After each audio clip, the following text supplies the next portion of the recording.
وسلاما كثيرا كثيرا يا رب صل وسلم دائما أبدا على حبيبك من زانت به الرسول.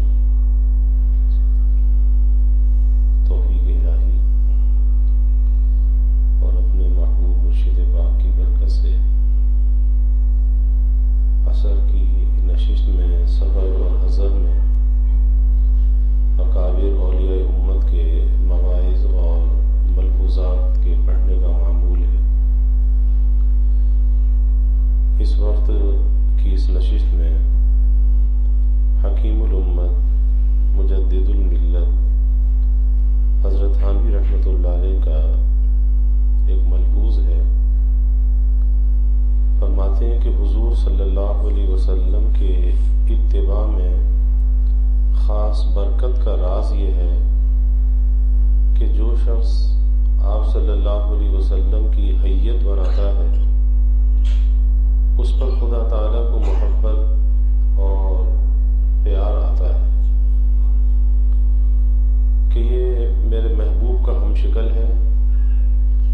بس یہ وصول کا سب سے اقرب طریق ہے، سب سے نزدیک کا راستہ ہے.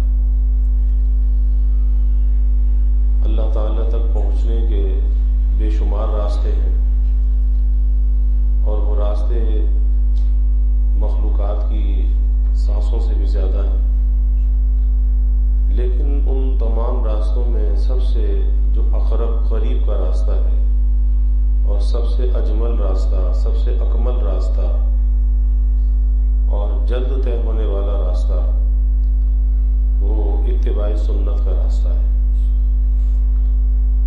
اور اتباع سنت، اس پر عمل کرنا، اتباع سنت کسے کہتے ہیں؟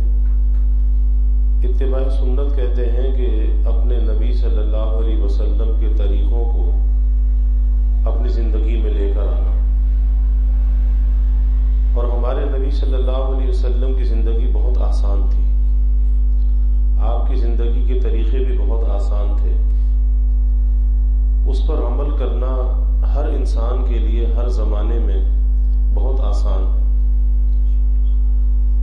اگر کسی کو مشکل نظر آتی ہے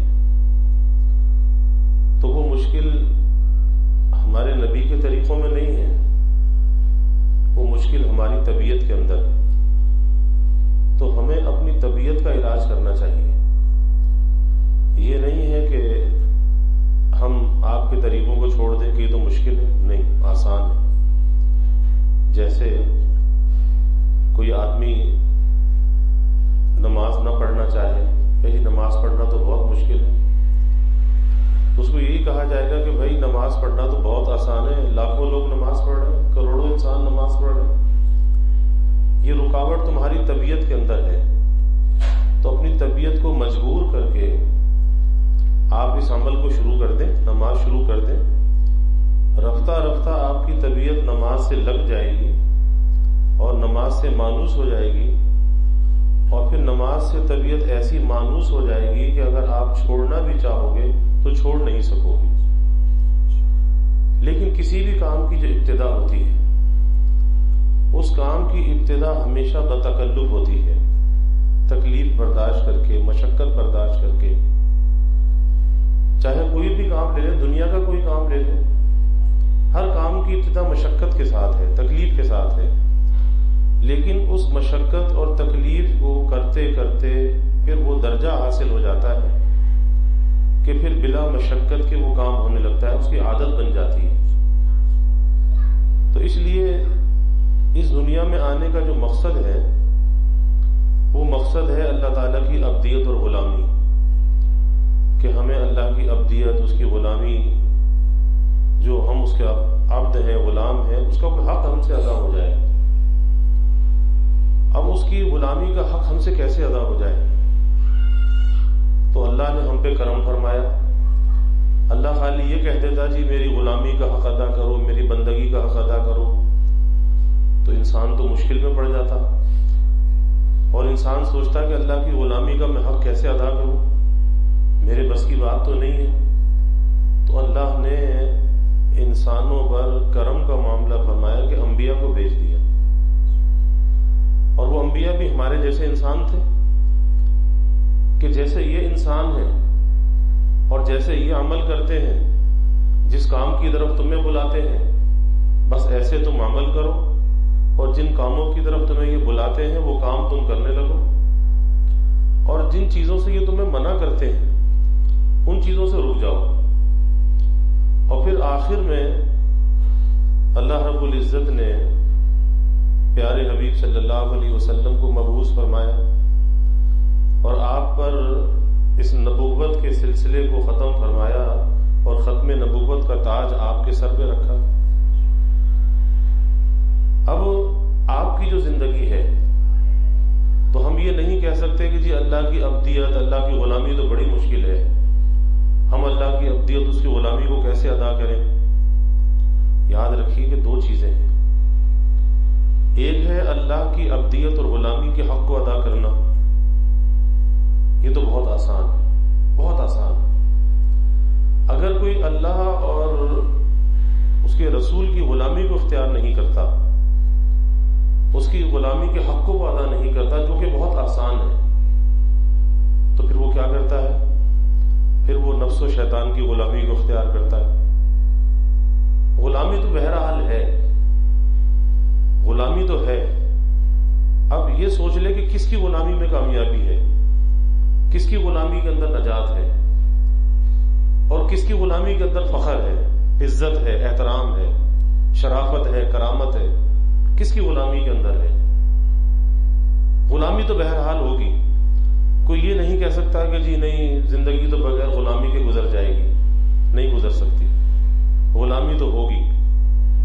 تو پھر ایسی غلامی کے کیوں نہ اختیار کرے کہ جس غلامی کے اندر عزت ہے، احترام ہے، شرافت ہے، کرامت ہے، اس غلامی کو اختیار کرے، اور پھر سب سے بڑھ کر نجات بھی ہے، کامیابی بھی ہے، سب سے بڑھ کر نجات اور کامیابی بھی ہے، اور وہ نجات اور کامیابی دنیا کی بھی ہے، آخرت کی بھی ہے، کہ اللہ دنیا کی زندگی بھی ایسی عطا فرماتا ہے کہ جسے حیات طیبہ کا فَلَنُحْيِيَنَّهُ حَيَاتًا طَيِّبَةً، حیات طیبہ، پاکیزہ زندگی، ستھری زندگی، اور پاکیزہ اور ستھری زندگی کی علامت یہ ہوتی ہے کہ انسان کی زندگی کے اندر اطمینان، سکون، اللہ کے ساتھ لگاؤ، اللہ کے ساتھ ایک تعلق، اللہ کے ساتھ ایک یقین، یہ ساری چیزیں اس کی زندگی کا حصہ ہوتی ہیں۔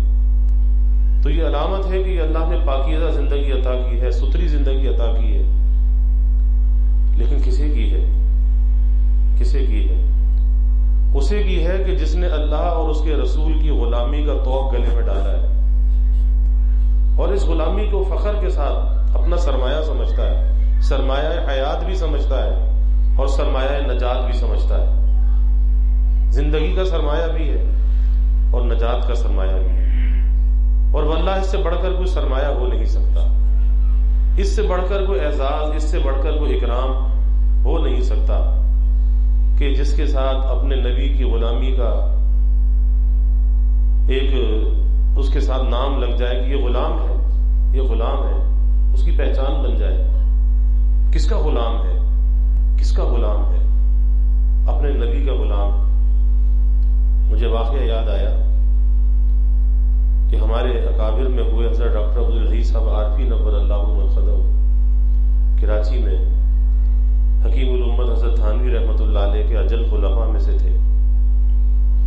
فرماتے ایک مرتبہ آرام باغ پر کراچی میں حضرت کا مطب تھا، وہاں مسجد میں گئے، گھڑے سے پانی نکالا، بیٹھ کر سنت کے مطابق پانی پیا، گرمی دھوپ کا زمانہ، تو کسی صاحب نے دیکھا تو کہا کہ آپ نے جلدی جلدی پی لیا ہوتا، کھڑے ہو کے پی لیا ہوتا۔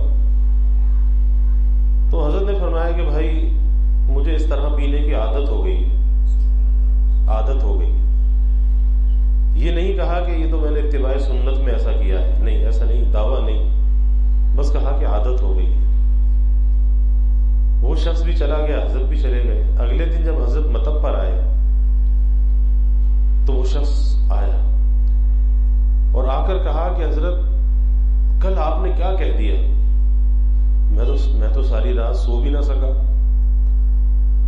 کہ میں ساری رات یہی سوچتا رہا کہ آپ نے تو ایک چھوٹی سی بات کہہ دی کہ مجھے اس کی عادت ہو گئی ہے۔ اب میں ساری رات جب میں نے گھر جا کے سوچا تو یہ راز کھلا کہ ارے کس چیز کی عادت ہو گئی ہے؟ اتباع سنت کی عادت ہو گئی ہے۔ ارے کس چیز کی عادت ہو گئی ہے؟ اتباع سنت کی عادت ہو گئی ہے۔ تو ساری رات میں ایک وجد کی کیفیت میں رہا اور ساری رات میں سو نہ سکا، اس لیے صبح ہی سب سے پہلے آپ کے پاس چلا ہے۔ تو بھائی اس میں آدمی کی عزت ہے، احترام ہے، اعزاز ہے، اکرام ہے۔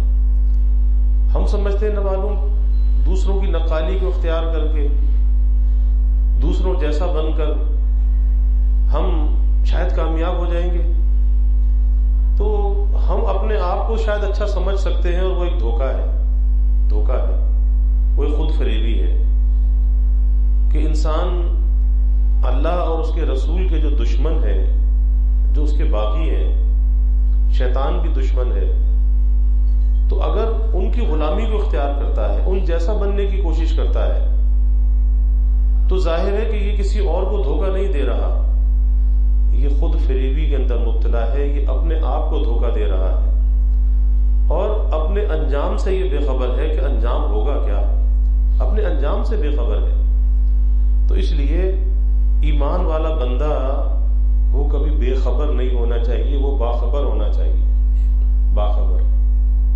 اور باخبر کیوں نہ ہو، مخبر صادق صلی اللہ علیہ وسلم نے ہمیں باخبر بنایا ہے، آپ نے ساری خبریں ہم تک پہنچائی ہیں، تو ہم کو تہی دامن تو نہیں ہے، ہمارے پاس تو سب کچھ موجود ہے، ہمارے گھر میں ساری دولتیں موجود ہیں۔ جب ہمارے گھر میں ساری دولتیں موجود ہیں، اور وہ دولتیں ایسی ہیں جو سرمایہ حیات بھی ہیں، سرمایہ نجات بھی ہیں، تو ہم کسی کی طرف کیوں نظر اٹھا کر دیکھیں کہ یورپ والے کیسے، اور امریکہ والے کیسے، اور یہود کیسے، اور نصارہ کیسے؟ ہم کیوں کسی کی طرف نگاہ اٹھا کر دیکھیں؟ ہماری نظر میں اگر کوئی آئیڈیل ہو، کوئی محبوب ہو، تو وہ تو ایک ہی ہستی ہے نا، کائنات میں اس سے بڑھ کر کوئی ہستی نہیں ہے۔ بعد از خدا بزرگ تو ہی قصہ مختصر، کوئی ہستی نہیں ہے۔ تو ہماری نظر تو بس وہیں جانی چاہیے، اور ہماری نظر کا مرکز اور محور وہی ایک ہستی ہونی چاہیے، ایک ہستی، اور ان کی غلامی کے اندر فخر ہونا چاہیے، فخر کے ساتھ، شرما کر نہیں، جھجک کر نہیں۔ آج بہت سے لوگ کسی تقریب میں چلے جاتے ہیں اور وہاں پر کوئی کھڑے ہو کر کھانے کا سسٹم لگا ہوا ہے تو کھڑے ہو کر کھانے لگتے ہیں، اور بیٹھ کر کھانے میں کہتے ہیں سب کھڑے تھے تو ہم بیٹھ کر کیسے کھاتے، ہمیں تو شرم آ رہی تھی۔ تو وہی شرم تو انہیں آنی چاہیے تھی جو کھڑے ہو کر کھا رہے تھے۔ آپ اگر بیٹھ کر کھاتے تو آپ ایک نمونہ پیش کرتے، اور آپ کا وہ عمل بھی ایک تبلیغ ہوتا، دعوت ہوتی لوگوں کے لیے، وہ ایک انسان کی عملی تبلیغ ہوتی کہ اتنے لوگوں سے متاثر ہوئے بغیر ہم نے اپنے نبی کے طریقے پر عمل کیا، ہم نے بیٹھ کر کھانا کھایا، تو آج ہم دوسروں سے متاثر ہو جاتے ہیں۔ یاد رکھیے کہ کبھی کسی سے متاثر نہیں ہونا چاہیے، اور اس دنیا میں کسی کی ملامت کی پرواہ نہیں کرنی چاہیے۔ ملامت کرنے والے تو ملامت کرتے ہیں، اور ملامت کرنے والوں نے انبیاء کو نہیں چھوڑا، صحابہ کو نہیں چھوڑا، اولیاء کو نہیں چھوڑا، تو ظاہر ہے کہ ہمیں بھی تو ملامت کا سامنا کرنا پڑے گا، مخالفت کا سامنا کرنا پڑے گا۔ حضرت جی مولانا الیاس صاحب رحمۃ اللہ علیہ فرماتے تھے کہ بھائی مخالفت کا عقیدہ رکھ کے دین کا کام کرو، مخالفت تو ہوگی، اور اگر مخالفت نہ ہو تو پھر پتہ نہیں، ڈرنا چاہیے کہ منافقت تو نہیں ہے، تو مخالفت تو ہوگی، لوگ مخالفت کریں گے، تو کسی کی ملامت کی، لوم و لائم کی پرواہ نہیں کرنی چاہیے کہ کون کیا کہہ رہا ہے، کون کس کا کیا رویہ، کس کا کیا برتاؤ، کسی کی پرواہ نہ کرے۔ ہاں بس ایک چیز کو دیکھ لے کہ شریعت کے معیار پر، شریعت کی کسوٹی پر میرا عمل صحیح ہے۔ اگر شریعت کے معیار پر، اس کی کسوٹی پر عمل صحیح ہے بس پھر کسی زمانے کی پرواہ نہیں کرنی چاہیے، زمانہ کچھ بھی کہتا رہے. اور پھر ایک آدمی بھی اگر حق پر ہوتا ہے، ایک آدمی حق پر ہوتا ہے اور 1000 آدمی اس کے خلاف ہوتے ہیں، تو اللہ تعالیٰ کے یہاں کوئی جمہوری نظام نہیں ہے. اللہ تعالیٰ کی جو مدد ہے وہ ایک حق والے کے ساتھ ہوتی ہے، کثرت رائے کے ساتھ نہیں ہوتی کہ جی 1000 آدمی تو اس طرف ہے اور ایک آدمی اس طرف ہے. نہیں، اس ایک آدمی اگر وہ حق پر ہے، تنے تنہا ہے، اس ایک آدمی کے ساتھ اللہ تعالیٰ کی مدد ہوتی ہے. اور پھر جس کے ساتھ اللہ تعالیٰ کی مدد ہوتی ہے پھر وہ اسے کوئی مٹا نہیں سکتا، اسے کوئی جھکا نہیں سکتا، اور پھر وہی غالب آتا ہے، کیونکہ حق جو ہے نا وہ غالب آتا ہے. اور باطل تو ہے ہی مٹنے کے لیے، ان الباطل کان زہوقا، کہ باطل تو ہے ہی مٹنے کے لیے.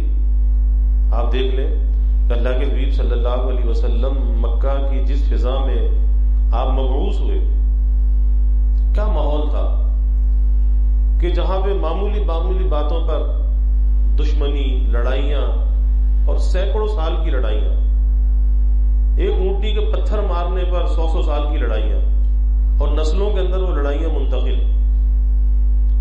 اتنی نفرتیں، اتنی دشمنیاں، قبائل کی جنگیں. یعنی ایسا ماحول تھا جہالت کا کہ جہالت اپنے عروج پر تھی، کہ جہاں پر لڑکی کا پیدا ہونا، بیٹی کا پیدا ہونا باعث عار، کہ بیٹی پیدا ہو گئی تو اس کو چھپاتے تھے اور اس بیٹی کو زندہ درگور کر دیتے تھے. کتنی جہالت تھی. اور بیت اللہ کا برہنہ طواف کرتے تھے، اور جہالت اس حد تک تھی کہ بیت اللہ میں 360 بت رکھے ہوئے تھے. ہر خاندان کا، ہر قبیلے کا بت بیت اللہ کے اندر رکھا ہوا تھا، یہ فلاں کا، یہ فلاں کا، یہ فلاں کا، 360 بت رکھے ہوئے تھے. اب ایسے ماحول کے اندر ایک ہی ہستی تھی جنہوں نے کلمہ حق کو بلند کیا، اللہ کے حبیب صلی اللہ علیہ وسلم. اور کیفیت یہ ہے کہ جب اس دعوت سے پہلے لوگ آپ کو بھی صادق اور امین کہتے ہیں، صادق اور امین، لیکن جب آپ نے اللہ کے دین کی طرف بلایا، توحید کی طرف بلایا، تو وہی لوگ مخالف ہو گئے، آپ کو ایذائیں پہنچانے لگے، تکالیف دینے لگے، آپ پر اعتراض کرنے لگے. پھر آپ کو باطل کا ایک حربہ یہ بھی ہوتا ہے کہ باطل لالچ کا سہارا لیتا ہے. آپ کو پیشکش بھی کی گئی، مال و دولت کی، حسن و جمال کی، عہدے اور منصب کی پیشکش کی گئی کہ اگر مال چاہیے تو مال کا ڈھیر لگا دیتے ہیں، اور اگر آپ شادی کرنا چاہتے ہیں، حسن چاہتے ہیں، تو عرب کا حسن آپ کے قدموں میں ڈال دیتے ہیں، اور اگر منصب چاہتے ہیں تو اپنا بادشاہ اور اپنا حاکم بنا لیتے ہیں. لیکن یہ جو توحید کی دعوت ہے نا، اس کو آپ چھوڑ دیں. ہمارے جو معبود ہیں، ہمارے جو بت ہیں، ان کو برا نہ کہیں.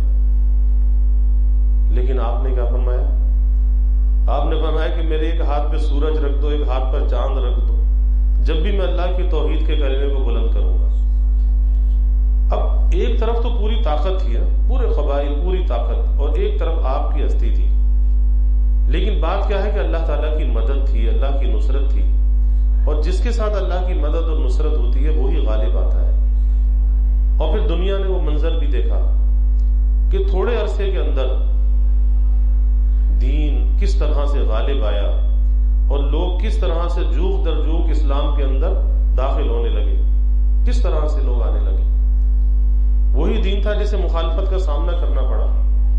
تو آج اگر ہم دین پر عمل کرتے ہیں اور ہمیں ماحول مخالف نظر آتا ہے، اپنی وضع خطا درست کرتے ہوئے، نیک بنتے ہوئے، اور ماحول ہمیں اس کے کچھ الٹ نظر آتا ہے، تو اس ماحول کی مخالفت سے متاثر نہیں ہونا چاہیے، کبھی متاثر نہیں ہونا چاہیے، بلکہ اس مخالفت کو اپنے لیے ایک چیلنج سمجھنا چاہیے، اور اسے چیلنج سمجھ کے قبول کرنا چاہیے، اور زیادہ دین پر مضبوط ہونا چاہیے، اور زیادہ اپنے نبی کی غلامی کو اختیار کرنا چاہیے، کیونکہ اس غلامی کے اندر نجات ہے، کامیابی ہے. صحابہ تو کسی سے متاثر نہیں ہوئے. صحابہ تو جہاں پر بھی گئے اپنے نبی کی تعلیمات کو بلند کیا، اس پہ عمل کر کے دکھایا. یہی وجہ ہے کہ اس اتباع سنت میں ایسی جاذبیت اور کشش ہے. اللہ نے اس میں اجتباعیت کی شان رکھی ہے، کشش، جاذبیت، کہ جو ان طریقوں پر عمل کرتا ہے اللہ کو اس پر بڑا پیار آتا ہے، بہت پیار آتا ہے۔ اللہ کہتا ہے کہ یہ میرے نبی کے طریقوں کو، میرے نبی کی اداؤں کو اپنا رہا ہے، یہ ان طریقوں پہ چلنے کی کوشش کر رہا ہے۔ تو پھر وہی مثال ہوتی ہے کہ جب چھوٹا بچہ جب چلنا سیکھتا ہے تو چلتے چلتے لڑکھڑاتا ہے، تو ابھی وہ چند قدم چل کے لڑکھڑاتا ہے، باپ آگے بڑھ کے اسے گود میں اٹھا لیتا ہے، اسے گرنے نہیں دیتا۔ تو اسی طرح سے جب بندہ اپنے نبی کے طریقوں پر عمل کرتا ہے، دل میں سچائی، اللہ دل کی سچائی کو دیکھتا ہے کہ دل میں سچائی ہے یا نہیں، تذبذب نہیں ہونا چاہیے، سچائی ہونی چاہیے، یقین ہونا چاہیے۔ تو جب یہ چلنا شروع کرتا ہے، سچائی کے ساتھ چلنا شروع کرتا ہے، اور پھر کہیں ماحول اس سے ٹکراتا ہے، کہیں اور دنیا کے فتنے سے ٹکراتے ہیں، اگر اس میں یہ کہیں لڑکھڑانے بھی لگتا ہے، اللہ اس کو گود میں اٹھا لیتا ہے، اللہ اسے اپنا بنا لیتا ہے، اللہ اس کے ساتھ اجتباعیت کا معاملہ فرماتا ہے۔ اللہ یجتبی الیہ من یشاء ویہدی الیہ من یونیب، اللہ جس کو چاہتا ہے اپنی طرف کھینچ لیتا ہے، اجتباعیت۔ اس لیے حضرت حاجی امداد اللہ صاحب مہاجر مکی رحمۃ اللہ علیہ ہمارے مشائخ میں سے ہوئے، ہمارے سلسلے کے سرخیل۔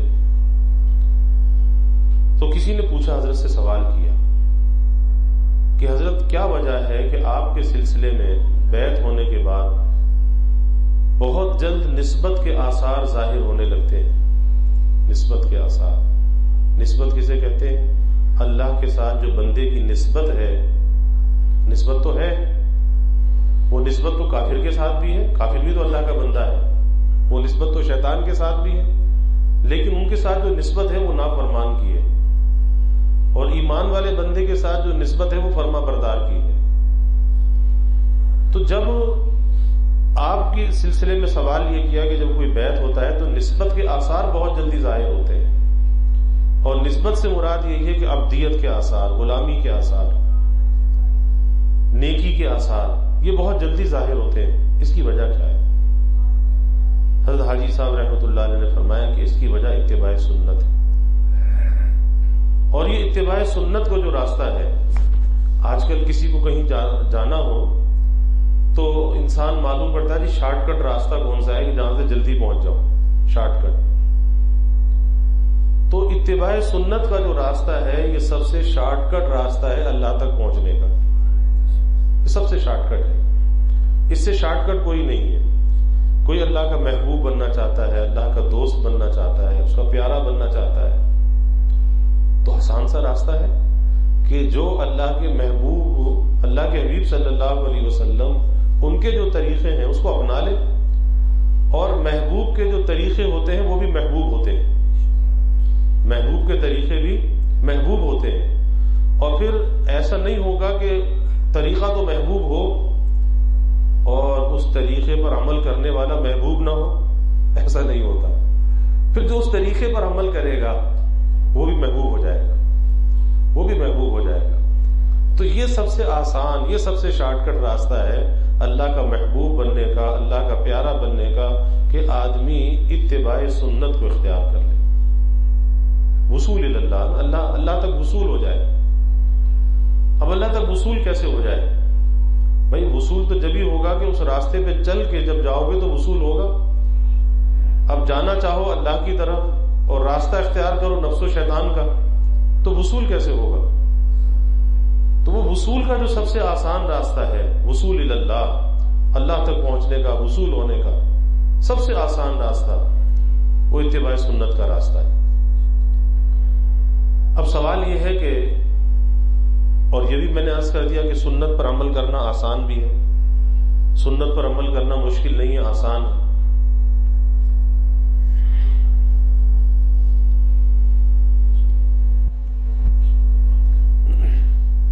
تو آسان بھی ہے۔ اب اس پر عمل کیسے کیا جائے؟ عمل کیسے کیا جائے؟ تو ہم اپنی زندگی میں جن روزمرہ کے کاموں کو انجام دیتے ہیں، روزمرہ کے کاموں کو ہمارا سونا، ہمارا جاگنا، ہمارا لباس پہننا، ہمارا کھانا پینا، لباس کا پہننا اتارنا، جوتے پہننا اتارنا، یہ سارے روزمرہ کے کام ہیں۔ تو ان روزمرہ کے کاموں کو سوچ سوچ کر سنت کے مطابق انجام دینا شروع کر دیں، تو صبح سے شام تک کی جو زندگی ہے وہ اتباع سنت کا نمونہ بن جائے گی۔ اور ابتدا میں تھوڑی مشقت تو ہوگی، سوچ کر کرنا تو ہوگا، لیکن نتیجہ کیا ہوگا؟ کرتے کرتے پھر ایسی عادت بن جائے گی کہ بے تکلف اتباع سنت پر عمل ہونے لگے گا، اور کبھی زندگی سنت کے خلاف نہیں گزرے گی، سنت کی مخالفت زندگی میں نہیں ہوگی، اتباع سنت کا نمونہ بن جائے گی۔ شیخ عبدالحق رضوی رحمۃ اللہ علیہ بڑے درجے کے اکابر اولیاء امت میں سے گزرے اور 40 سال تک حالت سکر میں رہے، کہ جس میں انسان کو اپنا ہوش نہیں ہوتا۔ اس طرح کا ایک غلبہ ہوتا ہے کہ ہوش ہی نہیں ہوتا کہ کہاں ہے، کیا وقت ہے، کون پاس بیٹھا ہے، حالت سکر۔ گھر سے مسجد، مسجد سے گھر کا راستہ بھی یاد نہ ہوا، بس ایک غلام، ایک خادم تھا، خادم آگے آگے چلتا تھا، حق حق آواز کے پیچھے چلے جاتے تھے، آواز کے پیچھے واپس آ جاتے تھے۔ ایک مرتبہ مسجد کے دروازے پر پہنچے، مسجد کے دروازے پر کھڑے ہیں لیکن اندر داخل نہیں ہوتے۔ اب خادم پریشان ہے کہ داخل کیوں نہیں ہوتے؟ تو پرانا خادم تھا، وہ سمجھ گیا کہ اس وقت اس درجے کا حالت سکر ہے کہ حضرت کو یہ شناخت نہیں ہو رہی کہ میرا دایاں قدم کون سا ہے اور بایاں کون سا ہے۔ اس درجے استغراق کی، سکر کی کیفیت ہے، یہ شناخت نہیں ہو رہی۔ بس وہ خادم نیچے بیٹھا، اس نے دایاں پاؤں پکڑ کر آگے بڑھایا اور دعا پڑھی، مسجد میں داخل ہو گئے۔ اب یہ کیا چیز تھی کہ عمل کرتے کرتے اس درجے اس پر استقامت تھی کہ حالت استغراق ہے، سکر کی کیفیت ہے، جس میں انسان مکلف بھی نہیں رہتا، لیکن اس کیفیت کے اندر بھی یہ حالت ہے کہ سنت کی مخالفت نہیں ہو رہی۔ تو بھائی یہ درجہ انسان کو کرتے کرتے حاصل ہوتا ہے۔ اس لیے اپنی زندگی میں، اپنے گھروں میں، اپنے بچوں میں ہمیں سنتوں کو رواج دینا چاہیے۔ گھر کے اندر بیٹھتے ہیں، کھانا کھاتے ہیں، تو بھائی گھر میں دسترخوان بچھا کے کھانا کھاؤ، بچوں کو ساتھ بٹھاؤ، بچوں کی تربیت کرو، بچوں کو سمجھاؤ کہ کھانا کیسے کھاتے ہیں، سنت طریقہ کیا ہے۔ آج علماء بھی موجود ہیں، کتابیں بھی موجود ہیں، لیکن افسوس اس بات کا ہے کہ ہم پوچھتے نہیں ہیں، زندگی اپنی منمانی کی گزارتے ہیں، من چاہی زندگی گزارتے ہیں، اور پھر ہم سمجھتے ہیں کہ ہم بہت ہی قابل ہیں، بہت ہی سمجھدار ہیں۔ بھئی یہ کہاں کی قابلیت ہے، کہاں کی سمجھداری ہے کہ جب انسان کی تربیت ہی نہیں ہے، اسے یہ معلوم ہی نہیں ہے کہ کھانا کھانے کا طریقہ کیا ہے، کھانے کا ڈھنگ کیا ہے، اسے کھانے کا طریقہ نہیں آتا تو کس بات کا سمجھدار ہے۔ اور جب خود آدمی کے اندر یہ سوجھ بوجھ نہیں ہے، اپنے بچوں کی تربیت وہ کیا کرے گا؟ تو اپنے گھر کے ماحول کو اس سنت کے رنگ میں رنگنا چاہیے، اور ان سنتوں کو اپنے گھر کے اندر رواج دینا چاہیے، اس کا عادی بننا چاہیے۔ پھر انسان دیکھے گھر کے اندر کیسی بہاریں آتی ہیں۔ تو آج بات یہ چلی کہ وصول الی اللہ کا جو سب سے آسان طریقہ ہے، سب سے آسان راستہ ہے،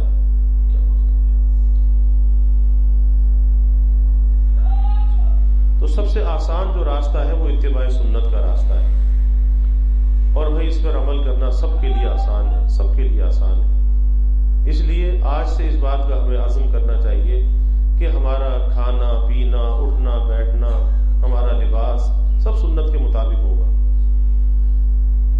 اب لباس تو ہم پہنتے اور اتارتے ہیں، اگر اتنا خیال کر لیں کہ پہننے میں دائیں طرف سے پہنے اور اتارنے میں بائیں طرف سے اتاریں، اس میں کون سی مشقت ہے؟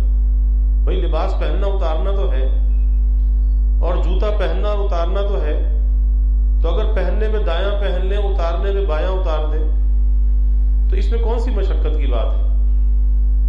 کھانا کھانا ہے، پانی پینا ہے، کہ کھانے کی سنتیں کیا ہیں؟ آدمی ہاتھ دھو کر کھائے، اللہ کا نام لے کر کھائے، دسترخوان بچھا کر کھائے، دائیں ہاتھ سے کھائے، اگر کوئی کھانے کا ذرہ نیچے گر جائے اسے اٹھا کر کھا لے، یہ سارے کھانے کی سنتیں ہیں۔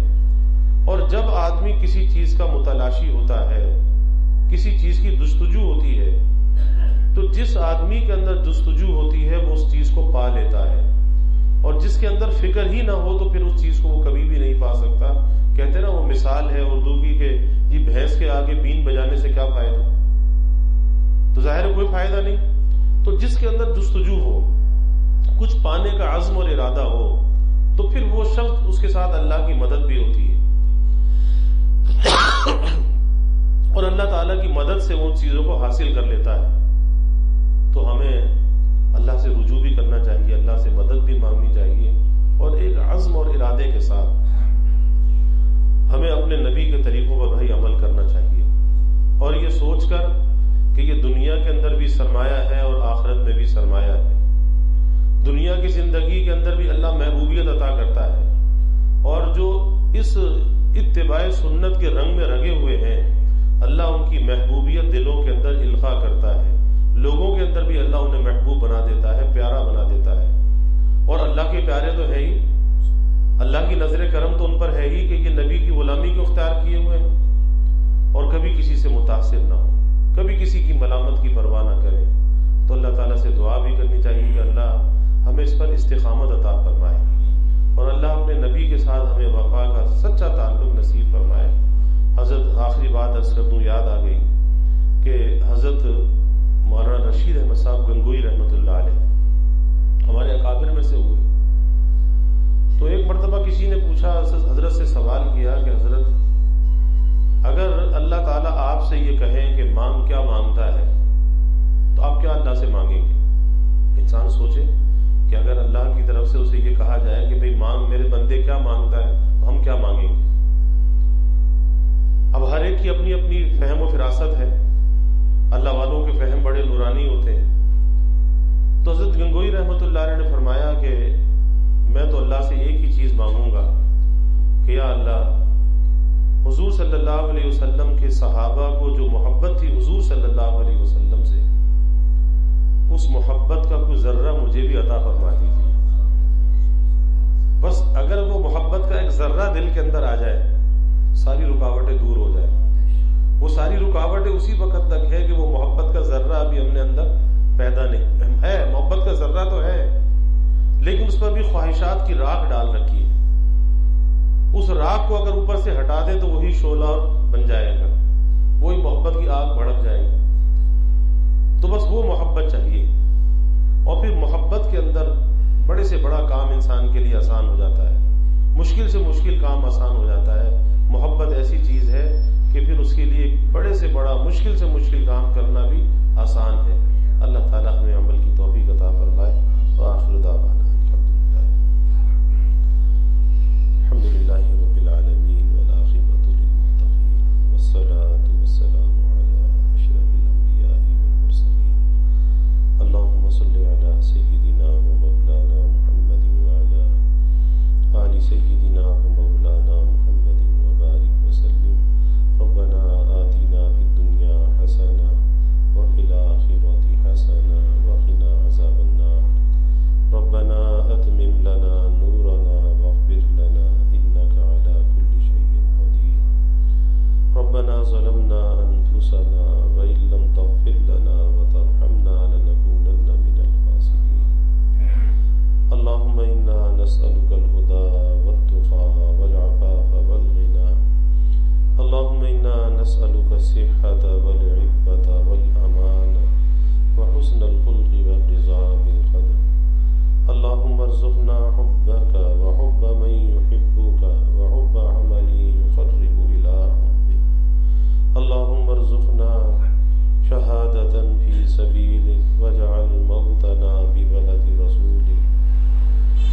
یا اللہ ہمارے گناہوں کو معاف فرما، خطایا سے درگزر فرما، اپنی محبت معرفت عطا فرما، اپنے نبی کی سچی غلامی یا اللہ ہمیں نصیب فرما، آپ کی تعلیمات پہ چلنے والا بنا، آپ کے طریقوں کی محبت اور عظمت ہمارے دلوں میں پیدا فرما، صحابہ کی، خلفائے راشدین کی، اہل بیت کی محبت اور عظمت ہمارے دلوں میں پیدا فرما۔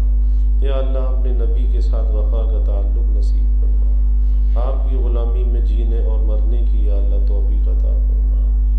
یا اللہ ہمیں دین پر، اعمال پر استقامت عطا فرما، ہر قسمی ترقیات عطا فرما، سب کے رزق میں، اعمال میں، گھر بار میں، آل اولاد میں، اوقات میں یا اللہ خیر و برکت فرما، یا اللہ خیر و برکت کا نزول فرما، خیر و برکت کا نزول فرما، زمانے کے شرور سے، فتن سے یا اللہ حفاظت فرما، یا اللہ خلق خدا پریشان ہے، گرانی ہے، مہنگائی ہے، یا اللہ اس گرانی کے، مہنگائی کے عذاب سے نجات عطا فرما، یا اللہ اپنی رحمتوں کا، برکتوں کا، راحتوں کا نزول فرما، زحمتوں کو دور فرما۔